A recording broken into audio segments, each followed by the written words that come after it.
Mais ou menos, tudo belezeira com vocês? Mais um vídeo aqui pro canal Na Cama. O vídeo de hoje, em vez de eu falar de um assunto específico, eu vou deixar para vocês 13 perguntas, apenas 13 perguntinhas. E quem quiser responder, responda, quem não quiser não responda, quem quiser ir atrás para descobrir as respostas vá, quem não quiser vá. As matérias que vocês vão precisar para responder são astrofísica, astronomia, geologia, paleontologia, história da humanidade, história dos conceitos sociais, de onde surgiram os empregos, como surgiram cada profissão, teologia, o estudo da Bíblia, o estudo de física quântica, de astrobioquímica, aliás, desculpa, astroquímica e astrofísica. E também um pouquinho de bioquímica, só que é bioquímica mais para questão do corpo humano mesmo. E fisiologia, anatomia e tal. Enfim, é para quem gosta de estudar, quem gosta de teoria de conspiração, quem gosta de analisar hipóteses, e quem gosta de história de um modo geral, de geografia também e tal. Então, para no vídeo não ficar muito longo, já vão as perguntas. Eu tô com uma cola aqui porque eu não consegui decorar todas as perguntas.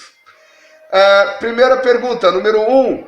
Como se formam os planetas e como se formou o planeta Terra? Pergunta número 2. Quantos anos tem o planeta Terra? Pergunta número 3. Quantos anos tem a humanidade? Na forma atual, na forma que nós somos, Homo sapiens, né? Desde quando existiu o primeiro Homo sapiens? E antes do Homo sapiens? O Homo erectus, os Australopithecus, não sei se é essa a pronúncia correta, mas a idade de cada geração aí de forma humana, digamos assim. Pergunta número 4. Qual que era? Cadê? Essa máscara é difícil de enxergar, viu, galera? Quem tinha posse dos manuscritos que deram origem à Bíblia no ano de 325 depois da morte de Jesus Cristo? Essa vocês têm que saber sobre o Concílio de Nicéia, que foi onde a Bíblia foi montada, onde nasceu a primeira Bíblia. As pessoas que se reuniram ali naquele concílio é que tinham posse dos manuscritos. Manuscritos, no caso dos apóstolos, né? Independente de você acreditar na história de Jesus e dos apóstolos ou não. Tá? Número 5. Cadê? Que tinha posse. Em que ano nasceu Jesus Cristo? Independente de você acreditar ou não, se você achar que é uma lenda, pega a lenda e procura o ano que supostamente teria nascido Jesus Cristo de acordo com a lenda, tá? Lembrando que nós estamos no calendário gregoriano, ano de 2017. E Jesus nasceu, ainda era calendário juliano, tá? Segundo a lenda. Só uma dica pequena aí pra vocês. Número 6. Quais eram as finalidades, quais eram os motivos ou as razões para os quais haviam as famosas ceias? Que, pegando ainda a história de Jesus ou a lenda de Jesus, ele teria tido a última ceia, que foi quando ele revelou que ia ser traído e no dia seguinte ele foi preso. Porém, essa última ceia não foi para ele se despedir dos amigos dele, porque ele sabia que ia ser preso.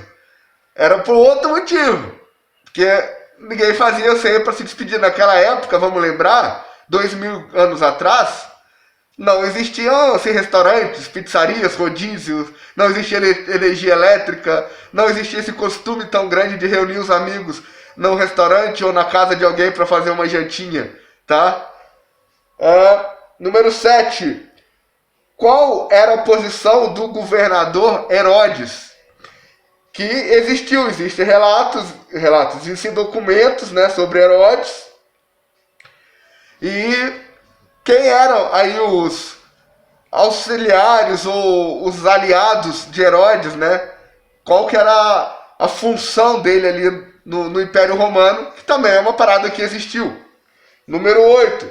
Qual era a posição de Pilatos? E também, né, a mesma coisa, os aliados, quem ele ouvia, quem era conselheiro dele, ele respondia quem, ele tinha autonomia, ele não tinha autonomia, ele reportava quem? Na época do Império Romano, que também existem documentos históricos aí não só na Bíblia, mas existem documentos fora da Bíblia que comprovam a existência desses dois e do Império Romano. Pergunta número 8. Que eu não estou enxergando aqui, caraca. Voltou. Desculpa aí pelas falhas, tá, galera? Já peço antecipadamente. Eu pulei alguma pergunta aqui, não.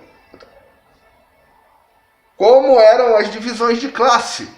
Pergunta número 8. Como eram as divisões de classe 2000 anos atrás? Assim, rico, pobre, tinha classe média baixa, classe média alta, rico, milionário, e tinha essa divisão, assim, como que era essa divisão e quem pertencia a que classe. Por exemplo, assim, carpinteiro, ele pertencia à classe dos pobres, dos ricos, da classe média. Um médico, já existia algum conceito de médico? Como que era chamado médico na época? Ele já era da classe rica, ele era classe média? Isso assim, claro, no conceito, numa maioria, né? Porque hoje em dia, por exemplo, se a gente for pegar as profissões, todas as profissões, sem exceção, médico, educador físico, bombeiro, professor, enfermeiro, fisioterapeuta, advogado, enfim, tem os que estão passando fome, tem os que só conseguem pagar as contas no fim do mês, tem os que tem uma vidinha ali que pagam a conta e salvam uma graninha, e tem os que são milionários. Então antes, não devia ser tão diferente, né? Pergunta número 9. Quem mandou prender Jesus Cristo? E por qual crime? Já que na época ele era um homem livre. Então, para um homem livre ser preso mesmo durante o Império Romano, precisaria ter cometido algum crime. E qual crime Jesus foi acusado de cometer? E quem mandou prender ele? Quem aconselhou prender ele? Pergunta número 10, ou 11, se eu estiver enganado, acho que é 10. Cadê? 10 mesmo, né? O que o imperador falou sobre Jesus? Existe alguma referência do imperador falando algo sobre Jesus? Pergunta número 11. O que Pilatos falou sobre Jesus durante o feriado, chamado de feriado de Páscoa? Que era costume na época, na Páscoa, que o Pilatos soltasse um prisioneiro. Então ele falou alguma coisa sobre, apresentou Jesus ao público com alguma coisa, falando alguma coisa dele e falando alguma coisa também sobre Barrabás, que eram os dois prisioneiros, os quais o público teria que escolher, as pessoas, o povo teria que escolher qual seria liberado e qual seria crucificado. Pergunta número 12. Crucificação era usado para quê? Qual era o crime mais comum que acabava sendo punido com a crucificação? Pergunta número 13.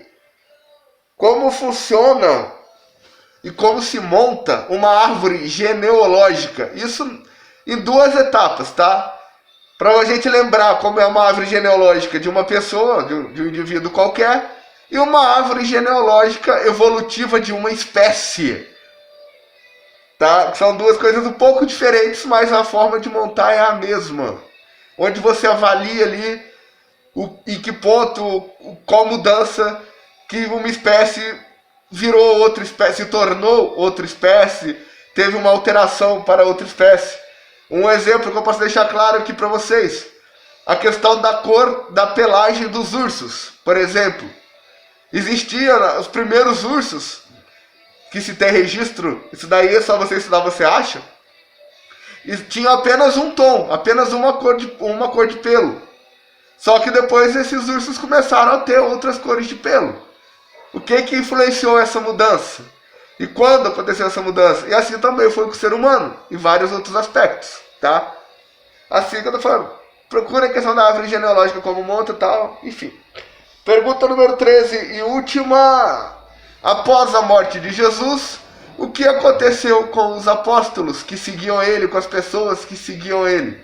Existe o registro disso aí também, beleza? Então estão aí as 13 perguntas, para quem gosta de teorias, de estudar essas coisas. Paz para todos, fui!